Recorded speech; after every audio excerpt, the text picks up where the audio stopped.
All right. We are live now. And we're going to have people slowly joining us. All right. We are live. And you're going to hear a little bit of a double voice for a second, just because I had it playing. So thank you so much for everybody that's slowly joining us.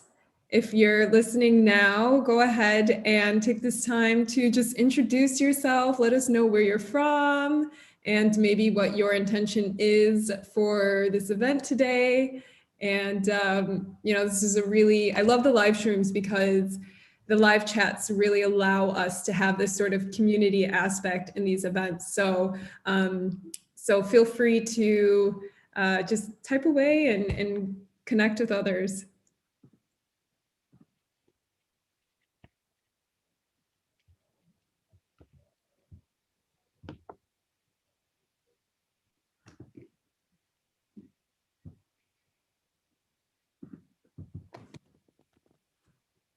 All right. We're going to get started. So, okay, cool. We're having people just slowly join us, but if you're ready, we can just go ahead and get started, yeah? Sure. You're going to do an intro? Yeah, of course. All right, so thank you everybody for joining. And just before we get started, have a few announcements for you. Just keep in mind that this will be recorded. So for those of you who did register via Eventbrite, you will be getting the link to the event in your email, as well as a podcast version of this recording as well. So you can have a listen to that whenever you want. And also, as I mentioned, this is a live chat, so live stream, so talk, meet others, connect, and we're gonna make sure that we have a little bit of time for a Q&A. So as we're going through the event, feel free to just pop in any questions into the live chat and we'll try to get those answered. So first, I'd love to introduce myself, and my name is Nadeya Hassan, and I'm the founder of Zaya. And my mission is to really elevate the integration of holistic medicine into healthcare systems, as well as into the lives of others, to really promote healing.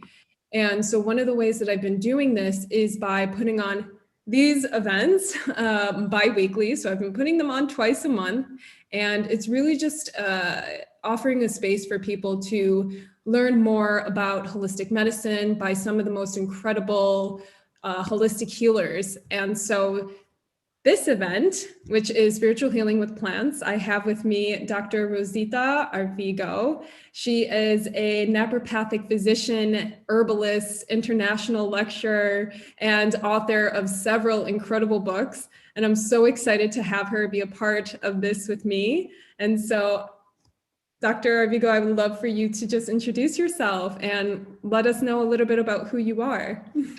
Thank you, Nadia, and thank you for this invitation, and thanks to everyone out there who joined us today. I am talking to you from Belize in Central America, where I have lived for the last 40 years or so. I came to Central America in the early 1970s, and all of this time I have been focused on studying medicinal plants of the native populations and their systems of traditional healing. In Belize, we founded the Ixchel. This is Ixchel, the Maya goddess of medicine and healing.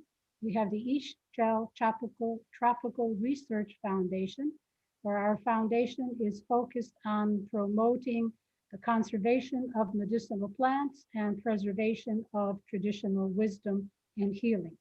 So we reach out to school children. We hold workshops for traditional healers and herbalists, people who know and people who would like to know more. I was also the apprentice to a Maya shaman, Don Elijio Panti, for 13 years. I have a photograph of him that you'll be able to see. And my path and my passion has always been plants. And when I learned as a little girl that plants could be healing, well, I put that combination of healing plants and love of nature and plants together So I have been studying medicinal plants for a long time, a very long time. And I'm pleased to share with you today how we can use some very common medicinal plants that you might have in your backyard, maybe in your garden, and might even be in your kitchen spice cabinet. How we're going to use them for physical as well as spiritual healing.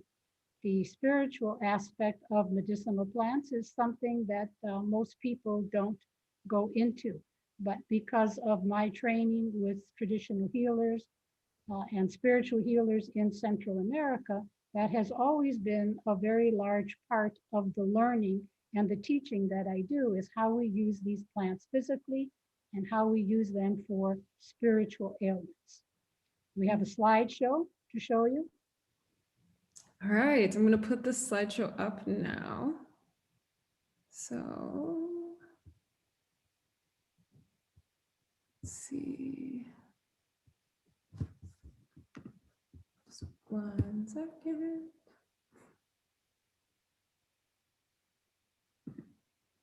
All right. All right, here we are. So we are today going to look at 9 common plants for physical and spiritual healing. I hope that there will be time at the end to take a few questions. And if you have a burning question, you can send it to Nadeya and she will send it to me by email. And I'll do my best to respond. All right, the next slide.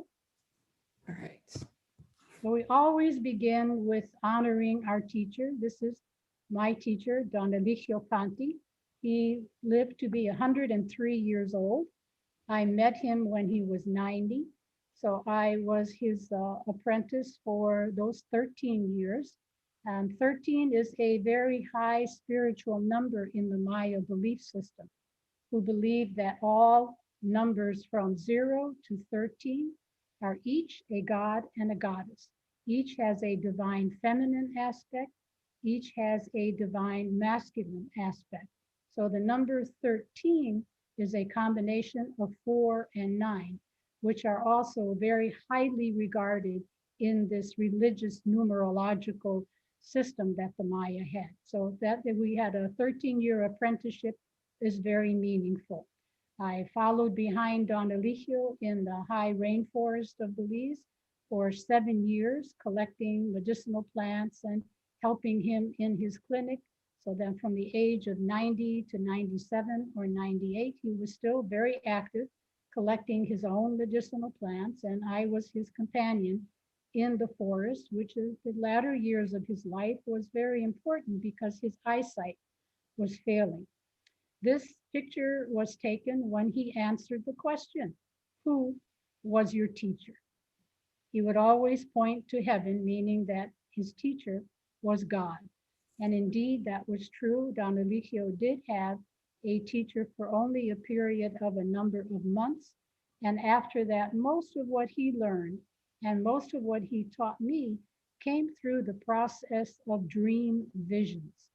If Don Elijio had a client whose ailment he didn't understand, he would say, I don't really know what's going on, but you'll have to stay here in my house, stay and sleep over, and I'll ask for a dream vision from the Maya spirits. And lo and behold, Don Elijio would have a dream, and in the dream, a Maya spirit might appear and say, look, old man, you don't really understand this cough. It's not just a cough, it's a lung infection. And these are the plants you should be using. So that's my mentor, Don Elijio Panti of San Antonio Village in Belize, Central America. The next one. Miss Hortence Robinson just passed away in 2010. She is Belize's most well-known and most famous herbal midwife. She, like Don Elijio, never went to school, never learned to read or write. She would say, I don't even know how to sign my name. Write my name on a piece of paper, write it. So I wrote her name on a piece of paper and she said, looks like a chicken walked over it to me. So both of my primary mentors, I am a doctor of naprapathy. I did study anatomy, physiology. I did study biochemistry and chemistry. but these two unlettered individuals from Central America have had the greatest influence on my life and all of the things that we are going to discuss today, which makes the information that I have very unique because it is particularly from the native people of Central America. Now, Ms. Hortence, because we are in Belize, Belize is a ex-English colony, and all English colonies are melting pots.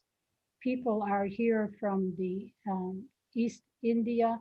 People are here from other Caribbean islands, from England, a lot of descendants of the original Africans who were enslaved when they came here. And Ms. Hortense's background, she has one grandfather who was an escaped American slave. She has a grandfather from India. She had a grandmother who was a native Maya person and a grandfather who was Scottish. So a very, very diverse background in contrast to Don Elijio, who was strictly a Mopan Maya. Mopan Maya are those from this area of the world and also from Eastern Guatemala.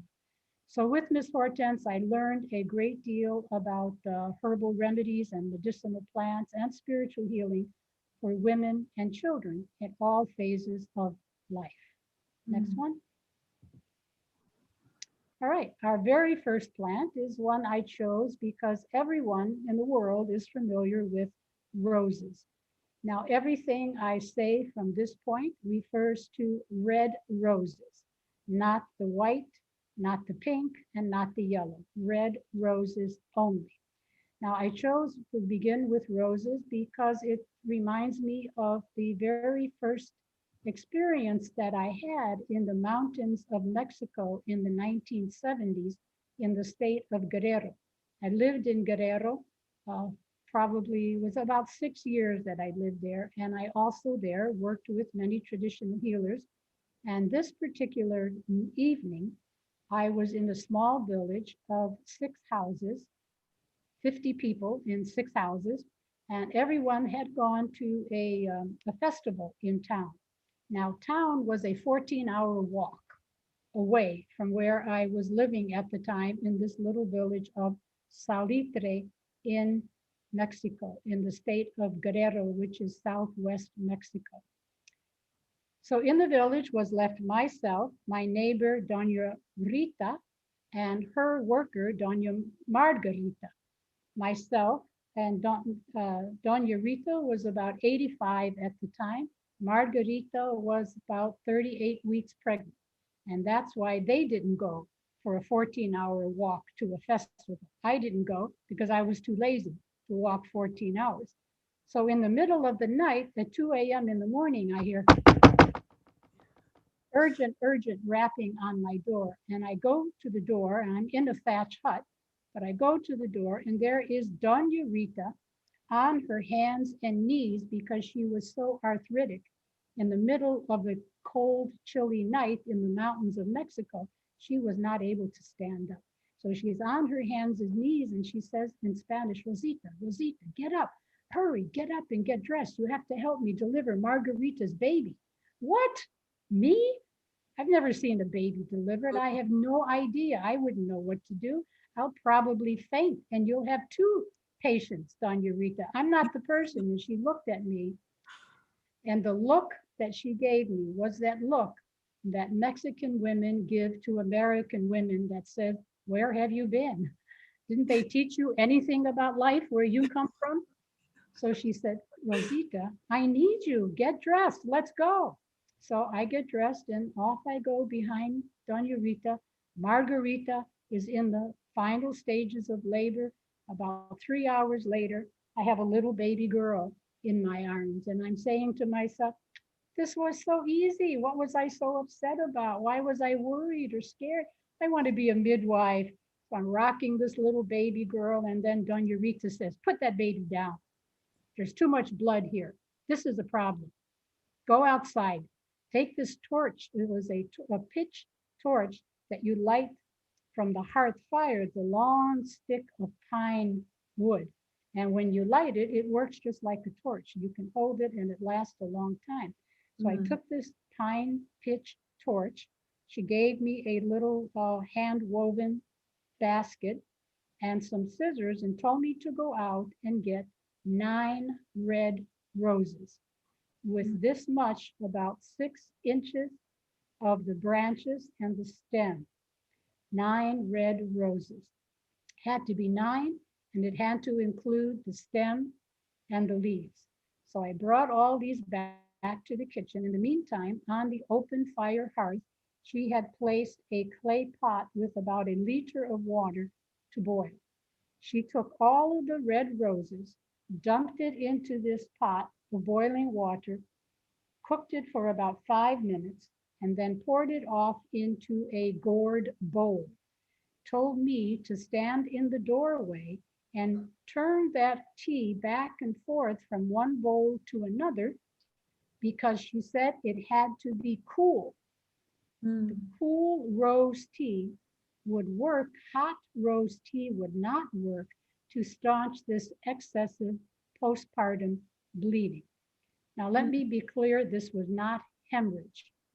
This was excessive postpartum bleeding that made Doña Rita feel concerned, and she wanted to give a remedy immediately.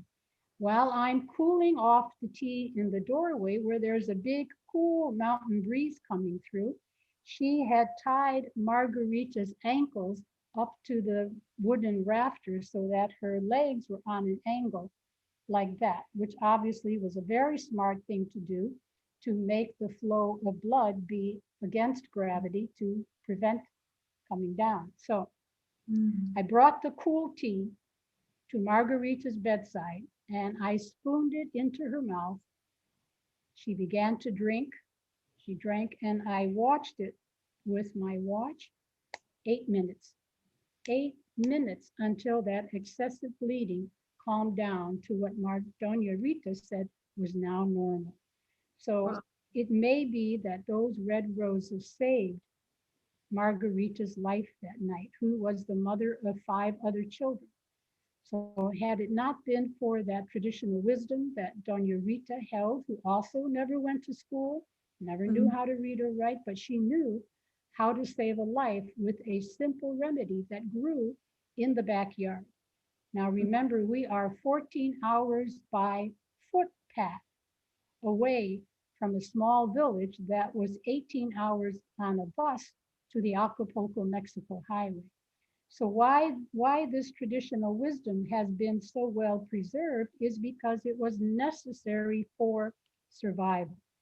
And all women, all elder women of Mexico are the primary healthcare providers of every household.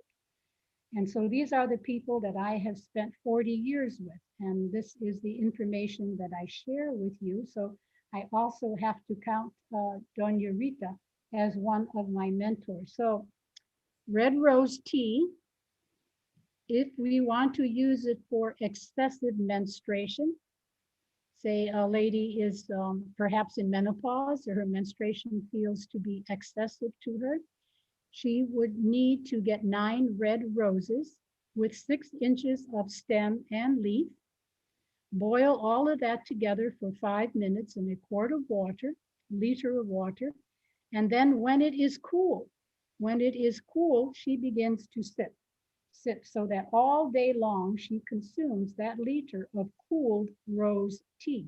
It does not have to be refrigeration cold, but it needs to be cool tea. And it took me 10 years to study anatomy and physiology to determine why did the rose tea have to be cooled, not hot. The reason is hot expands, cold contracts.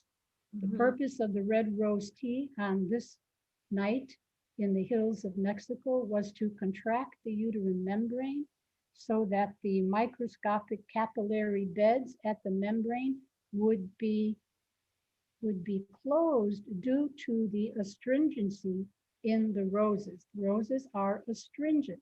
And astringent is something where you put it in your mouth, it feels like the tissue of your mouth is squeezing.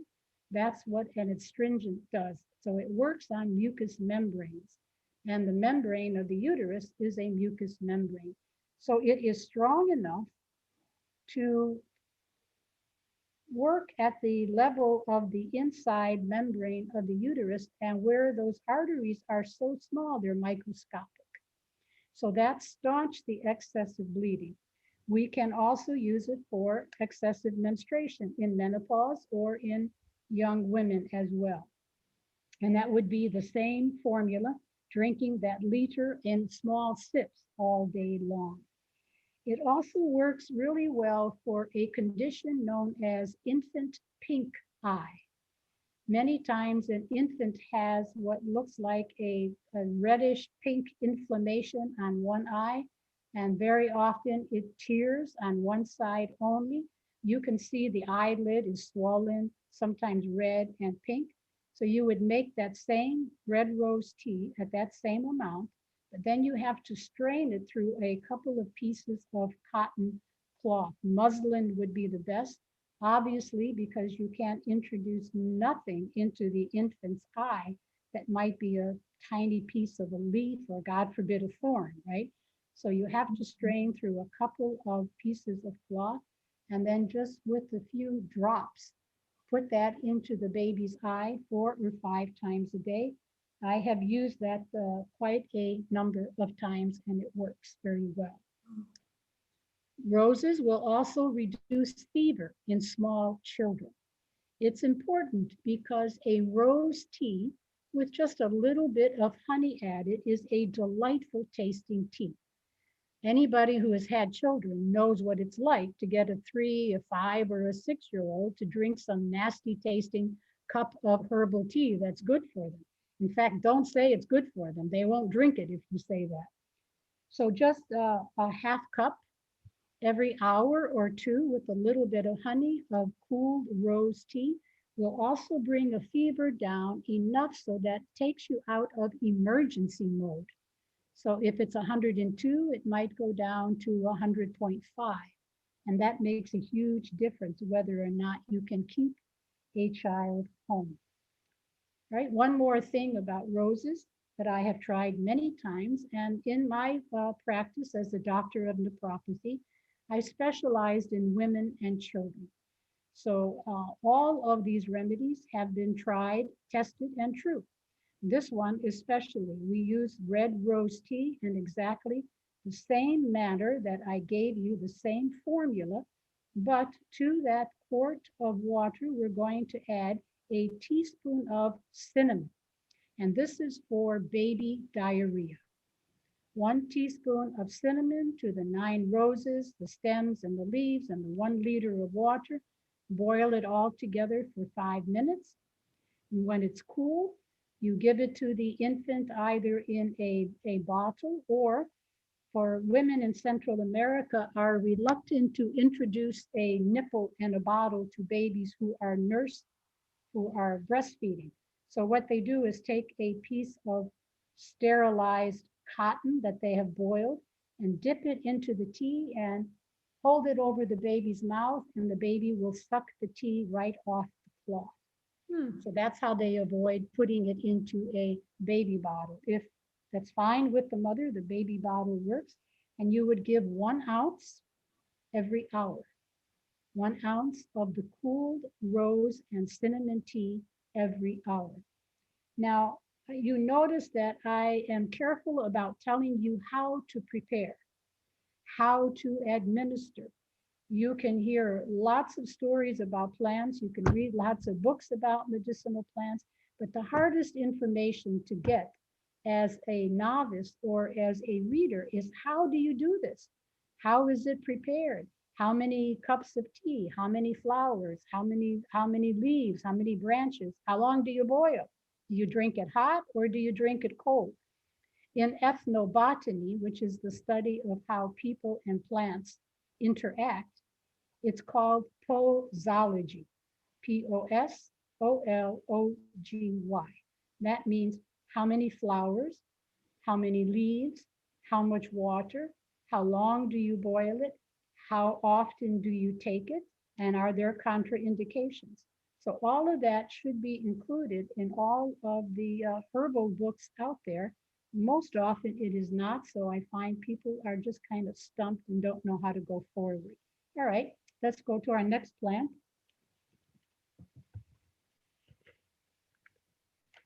which is marigold. Marigold is one of my personal favorites.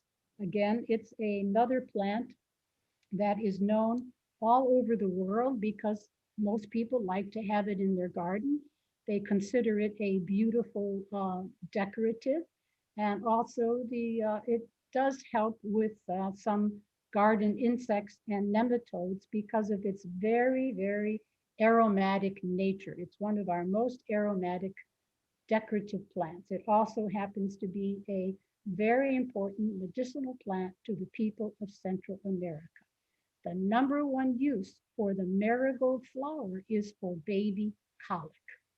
For baby colic. Now, if you have never had a child, you don't know how serious baby colic is.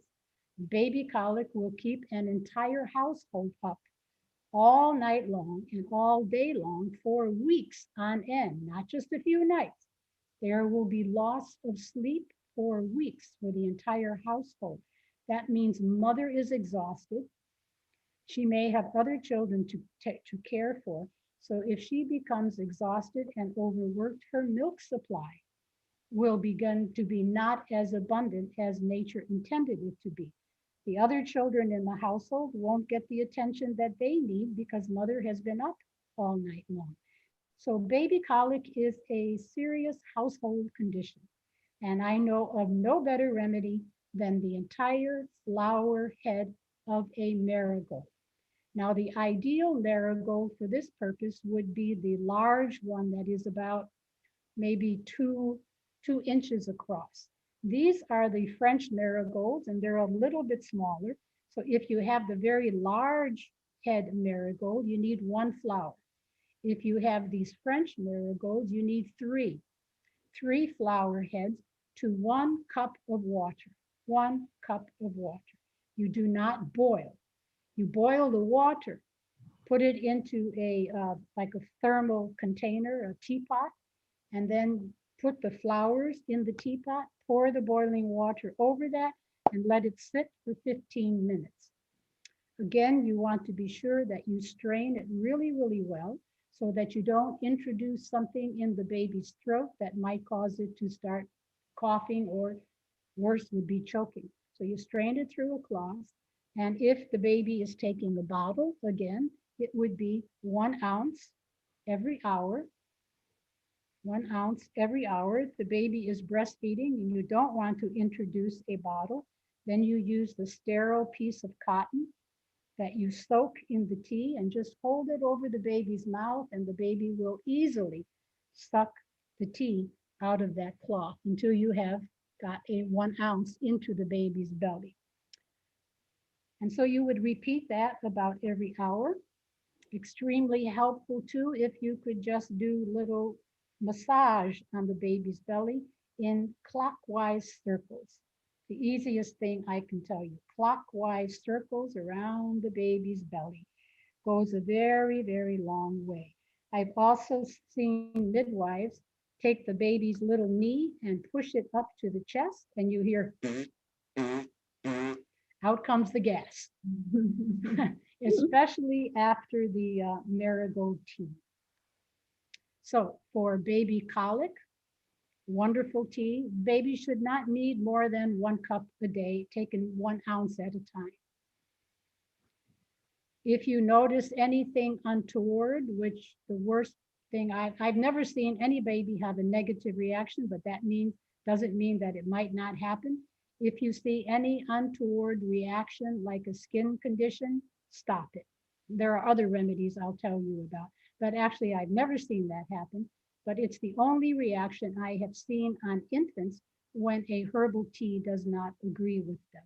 So as I said, I've never seen it, but I don't doubt that it's a possibility that it could happen. Now, this is a wonderful, wonderful tea for babies who don't sleep because of what local people here call susto. Susto is the Spanish word for fright. It's what you might think of as PTSD.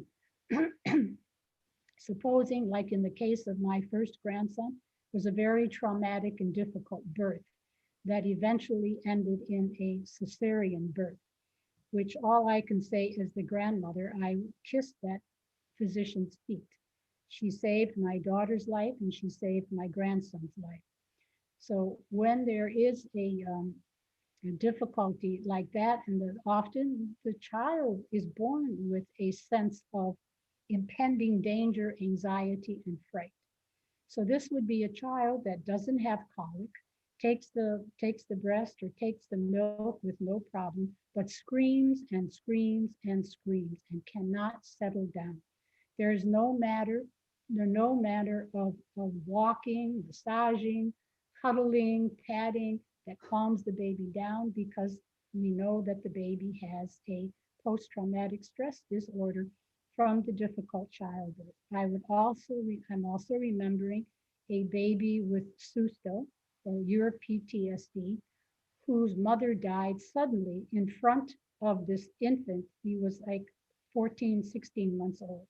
The mother fell over and he was not able to get the mother up, and only the two of them were home. And here his mother lies dead on the floor. So could you imagine a greater trauma for a small child? So I was called to the house, and what I did for the child was, first, in what we're going to talk about for the rest of this time, is Maya's spiritual healing. So with spiritual healing, we, the healer, we, the herbalist, cannot work alone. We are not the healers.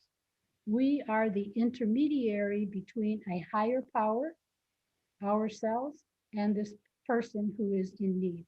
So the first thing we do is say prayers. We say prayers for the child, and by doing that, I would take one little branch of the marigold plant. I place it over the baby's wrist where the pulse is, and I would say 3 prayers in each wrist, 3 here, 3 here, and 3 at the forehead. And I'll show you a picture of what that looks like.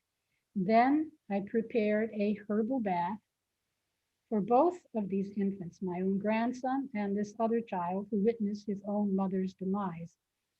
I prepare a herbal bath with marigold flowers and leaves.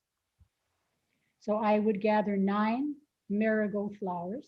Now, when we're using these plants for spiritual healing, it's a lot different than what chemistry are we looking for. We are looking for the spiritual essence of the plant to assist us in healing this emotional/spiritual disorder that both these babies I referred to were suffering from. So when I collect the marigold plants, Don Elijio taught me to always collect the plants for spiritual healing with prayer and thanksgiving. It's a very simple prayer. I give thanks to the spirit of this plant, and I have faith with all my heart in your great healing power. I gather 9 flowers, 9 branches, because I told you earlier in the Maya system, all numbers are gods and goddesses. Number 9 is the specific healing number for herbalists, healers, and doctors. So I gather 9 flowers, 9 branches, and I put it into a bucket of water and squeeze and break up and squeeze and break up while I pray. Put it in the sun for an hour or 2, and then I have the baby, the one who witnessed his mother pass away, I have the baby sit on the grandmother's lap. This baby was 14 months old, sit on the grandmother's lap outside, and then I pray and sprinkle and pray and sprinkle. And I'm going to show you what that looks like as well.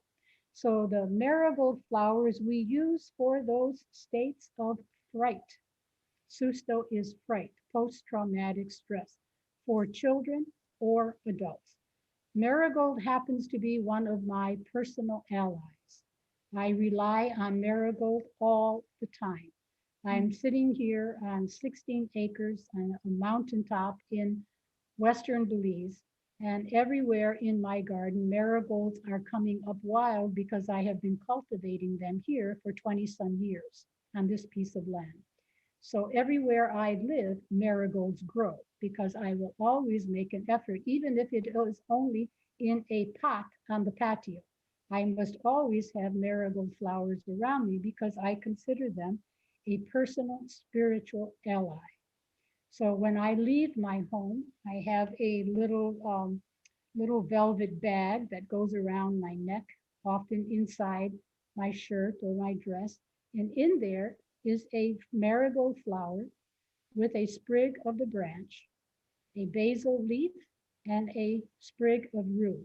So basil, rue, and marigold, they're all in the show today, are my three personal spiritual allies. So the last thing I want to say about marigold, because we do need to move on. I think I could talk about marigolds for an hour. They are protective. I consider them herbal amulets. Herbal amulets. If you explain to the plant what it is you are asking it to do, I always tell my plants, look, I have a 14-month-old baby with diarrhea, or a 14-month-old baby with susto, with fright. This is what we're going to make a herbal bath, and I ask you with all faith in my heart that you will alleviate the suffering of this infant. Or if I'm putting it into my amulet, I will explain to the spirit of the plant, and I believe that there is a spirit body behind every physical body in nature. I explain to the spirit of the plant that I'm taking a flower and a sprig, and I will hold you next to my heart in my amulet bag, and I am asking that you give me guidance and protection on this trip until I set my foot back into this garden. Okay, let's go to the next. Lavender. I apologize for the blurriness of this, but these are all original photos, and that makes a show like this a lot easier. So everybody knows lavender, I'm quite convinced. And those of you who are tuning in from Europe, no better place in the world to grow lavender than France and Germany. Beautiful lavender. This photograph happened to be taken in Mexico, in the state of Guanajuato, where it is a high desert plateau. So lavender is wonderful because you can get a nice little beautiful plant to grow in a pot. When I live in city environments, sometimes for a number of months, I always have marigold in a pot, and I always have lavender in a pot because I use them almost exclusively for tea and for spiritual bathing. So let's talk about the physical aspects of using lavender as a herbal tea. It is what we call a nervine. Nervine means it's good for the nervous system. You know that everybody, I've never seen a person go, oh, I hate the smell of lavender. Never seen anybody do that. All I see is, oh, that is so heavenly. Usually people can't put it down because just the aroma itself is uplifting. So there is a concept in herbology. It's called the doctrine of signature. The doctrine of signature is a concept that Mother Nature, the divine being, whoever it was, put our plants on this earth in such a way, gave them characteristics that we could study to help us learn how to use them physically or spiritually. So in the doctrine of signature, colors matter a lot. Blue is almost always signifies a plant that is good for the nervous system, for anxiety, for depression, for fear, for sleeplessness. Those are all matters of the nervous system. Flowers that are red, like the red roses, remember that? That is good for staunching the blood, right? And for red conditions like the red eye. So the blood is red, inflammation is red. So that's how the doctrine of signature works. Yellow flowers often are for infection. Like when you have an infection, there's also a certain amount of yellow matter that comes around the infection. So yellow flowering plants are often very powerful antimicrobial. So in this case, lavender is a purple flower, and nature tells us that this is good for your nervous system. So it makes a lovely, lovely tasting tea for bedtime. especially if you have had a day of worry, fear, or anxiety. If you're lucky enough to grow lavender in a pot or in the garden, go outside and you want to gather just one sprig about 8 inches long with the flowers if possible, and you will steep, do not boil. Put that in a teapot, pour the hot water over it, pour 1 cup of hot water over that. Let it steep for 10 minutes. Strain it. Do not add honey. If you add honey, it will not work as a sleep inducer because honey is a stimulant. It's like any other sugar, it stimulates. So teas taken at bedtime should not be sweetened with either honey or sugar because then you counteract the activity of the plant. So you drink 1 cup of this at bedtime or half a cup after dinner and half a cup at bedtime. That's how I like to take it. It is also very good for digestion. So again, for people who are very reluctant to drink bitter teas, most of our digestive teas are bitter because they stimulate enzymes from the digestive organs like liver, gallbladder, pancreas, and spleen. But the nice tasting teas are much easier for people who eschew bitter tasting teas. So it's good for digestion, good for the nervous system. If you drink it really hot, it will be good for colds because it makes you perspire. So for to reduce fever because of its perspiration inducing effects, the fever comes down, and it's good to decongest the lungs. So for people, excuse me, who have a cold, if you drink a cup of lavender tea 4 times a day, 4 times a day, you will have 1 hour of relief from your cold 4 times a day. So yes, do you feel better? Yes. Is it a cure? No. I always like the saying that goes, a cold will go away in 8 days if you don't treat it. A cold will go away in 8 days if you do treat it. But in the meantime, during those 8 days, you can be a lot more comfortable. When I have a cold, I always take the hot cup of tea and breathe in the steam because most of our cold relieving teas are aromatic. So you breathe in the steam while you're drinking it. That gets into the lungs. That releases more phlegm, causes you to perspire a little bit because it's a hot tea. Therefore, the fever will go down, the lungs get a little bit decongested, and you feel relaxed for about an hour. But if you drink a cup 4 times a day, you have 4 hours of relief and you say, oh man, that tea really helped. I feel so much better. 2 hours later, you're back where you started. So it's not a cure, but it is a help, and we need all the help we can get. So everybody knows that the lavender essential oil is a magnificent product that I think everybody should have in their home. It's one of the few essential oils you can put directly on the skin. So just breathing the oil, just taking it in through your nose reduces blood pressure and heart rate. Reduces blood pressure and heart rate. And I think that's what is happening when people breathe in the aroma of the live flowers. I think the heart rate just goes a little bit, the blood pressure just goes a little bit, and they want more.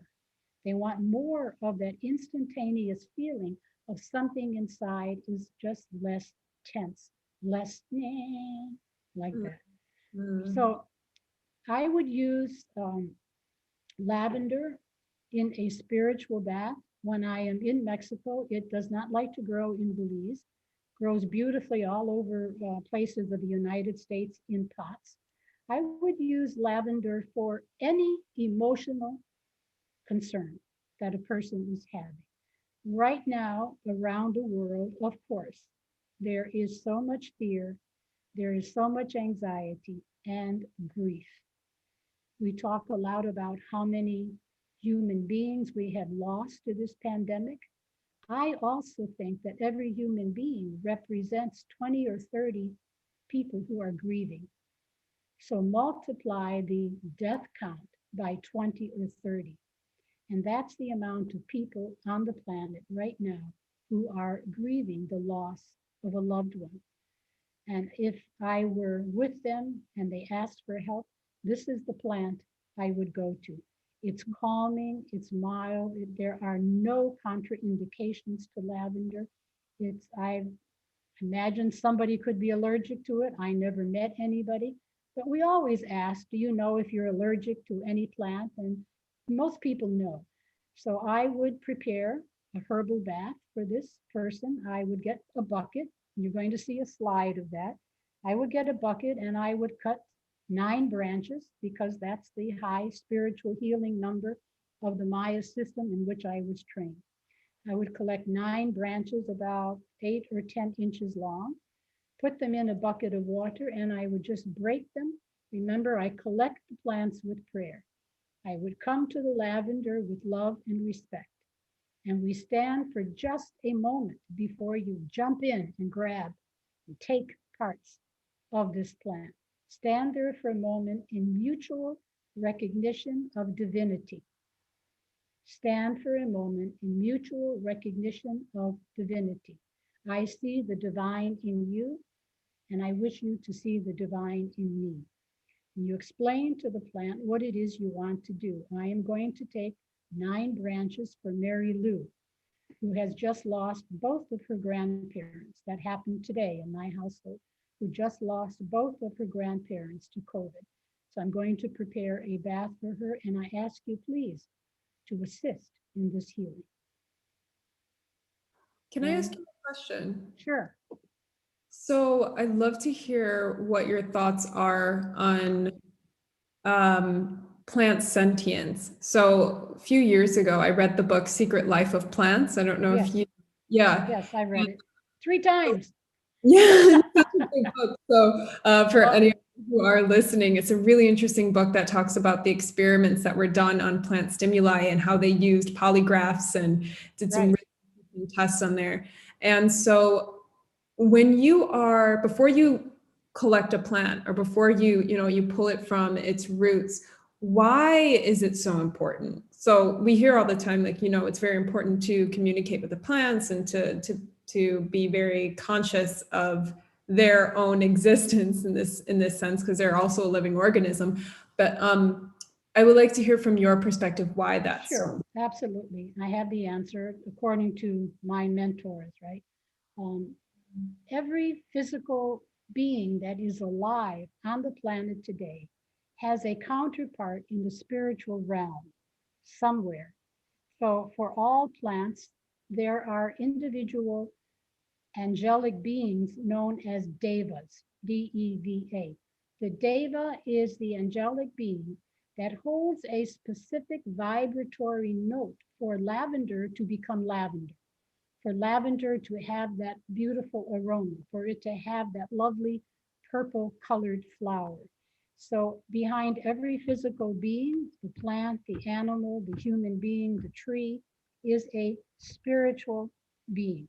So my teacher, Don Elijio, said, we say the prayer of faith and thanksgiving to the plant so that the spirit of the plant will follow you home to do the healing. And remember, we're talking about spiritual healing. We're not talking about the physiological components, the chemistry of why lavender is good for the nervous system. It's there and you can look for it, but that is the specific personality of this spiritual being in a physical body. So like us, they are physical beings with spirit bodies, and they are spirit bodies manifested into the physical realm. There is no proof for this. It is a belief system. But once you work at this level with plants and you are so overwhelmingly acknowledged by them with the assistance that you ask for, there is just no doubt. And plus, my teacher was a shaman. So how could I possibly not believe that he said that plants are spiritual beings? I believe it. That's the answer. I hope that works for you. Yeah. Okay. Yeah. So we have about 10 minutes left. So Look, you see how fast it went? I told you we wouldn't even get to 9 plants. But then let's go on to the last slides that show how to do the spiritual bathing. okay. And by the way, let me just say that this class is a week long. I will be offering this class in Belize this winter, that right there, with all of the COVID regulations in place. So we only have an hour, but this whole training is a week long. So here we talked earlier about using the plant for saying prayers. And I remember I told you we put the leaf of the marigold and the flower on the baby's wrist. It's called wrist prayers. So in the Maya system, when we're doing spiritual healing, we always begin with prayer. So Don Elijio taught me to say 3 prayers in the right wrist. So we hear this is a wrist full of rue, orange leaf, and mugwort. You can see the mugwort right on top. The rue is under it, and the orange leaf under that. So it is 3 little plants placed over the pulse in the wrist. Now, the Maya people believe that the life essence, what some people call chi, in Maya, the word is chulel. Chulel is chi or prana, the life force in Maya. So with the plants over the pulse, we have now more spiritual healing power with the presence of these plants that were collected with prayer, faith, and thanksgiving to place over the pulse while we say the prayers directly into the blood is the way the Maya people see it. So the prayer goes into the pulse and the very essence of the human being picks up this vibration of love and light. And it is transforming. So that's how we use the prayers for pulse, the plants for pulse prayers. All right, the next one. And here is what a spiritual bath looks like. This is taken during a class at my house up here on the mountainside. There you see this person chose to use the hibiscus flowers. There you can see the rose petals, and you see some purple flowers, which are known as Flor de Susto, flower of fright, which is the Ruellia. They grow all over the world, but you only see the little purple flower there. So this young lady, 2 young ladies, there's 2 buckets. They went out with the basket. They went to the plants. They acknowledged the divinity in the plant. And then they ask permission and they give thanks and state their faith that I have faith with all my heart. You will help me with this anxiety. You will help me with this depression. This is a bath for themselves. Or you will help me with these nightmares or my grief, whatever the emotional / spiritual condition is. The beauty of this system is we don't have to use specific flowers or plants for specific ailments. You use what you have with love and faith. And as long as it is not a toxic plant, and especially the aromatic plants are the best for spiritual healing. So she collected her plants with prayer, filled a bucket with water. Everything was mashed like this, as you can see, broken up. And they decided to place the hibiscus flowers on top to do something like a flower essence remedy. So now they're put in the sun. Next slide. And here's what it looks like to receive a spiritual bath. The person sitting in the chair is the receiver. The lady standing up you see the bucket in front of the person sitting, there's her spiritual bath. And the one sitting down actually has a great deal of grief through the loss of a loved one. This was pre-COVID. So this particular bath was for overcoming the effects of grief. And there was not a special plant that's used for grief. It was the plants that the person who prepared the bath for her, the young lady standing up, what she felt attracted to, and what I told her was not poisonous, okay? So She collected the plants just the way we said with prayer, mashed them up, put them in the bucket in the sun. Now she's standing with a little bowl in her hands, and we dip into the bucket and we sprinkle and spray. It is not a bathtub bath. Why it's not a bathtub bath? Because we are affecting the human energy field where all of these thoughts and emotions live. We feel them here, but they are in the etheric field. They are in the electromagnetic field around every human being. So those who are sensitive to auras can actually see that a person is greatly depressed and disturbed by a certain thought that comes back again and again. And what these seers or psychics are able to see is like a big blotch, a dark hole in the aura field. And what this does, it brings light, love, transformation, healing, spirit, God, good energy, love, and light into a person's auric field. And they just feel tremendously better, tremendously better. The before and after photographs are just something to behold. Before a spiritual bath, the person is kind of like Eeyore. And after that, ta-da, what was I so upset about? I feel wonderful. Thank you. When can we do that again? So that's how we give a spiritual bath. And that's just a little edge of my garden and farm. You see the Maya Mountains behind it and one of our little cottages right there. Yeah, that looks beautiful. Yeah, I've done a spiritual bath twice when I was in Peru during an Nice.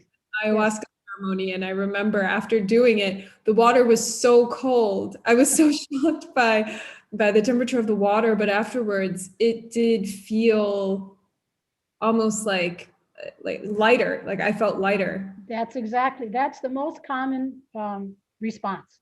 I feel so much lighter.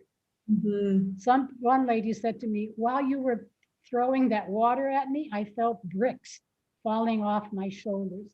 So true. I think I heard them go plop, clunk, clunk. The bricks came off my shoulder. Yeah. Yeah. It's incredible. Is it the next slide? I think that's it. Oh, and then we also use incense. This is a Copal burner. And there again, you see the little wrist, the plants gathered up together there for the wrist, for the palm prayers. And then we also use Copal incense in a clay burner like that. So that's part of the healing ritual. And I said, as I said before, this is what we do for a whole week in Belize. We learn about the spiritual ailments of the Maya. We learn how to alleviate that human suffering with prayers, plants, and water. Great. And this is another image of the goddess Ishtel. Here she sits in the moon with her rabbit, which is a symbol of fertility. There are many beautiful images. This is the young maiden back behind me, and this is the mother. So like other goddesses, she is maiden, mother, and grandmother.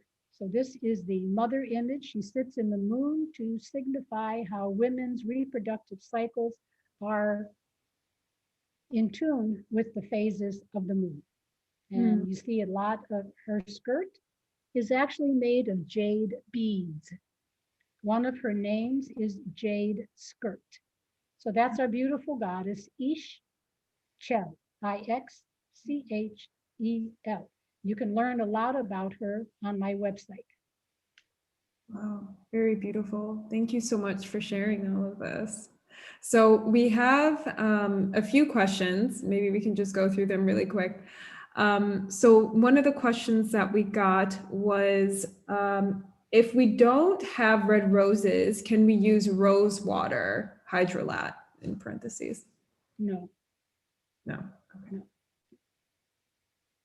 Okay, so it must be real red roses. Must be real red roses. The bright pink is a good second choice, but because they don't have the same astringency power that the red ones do, you need more pink roses.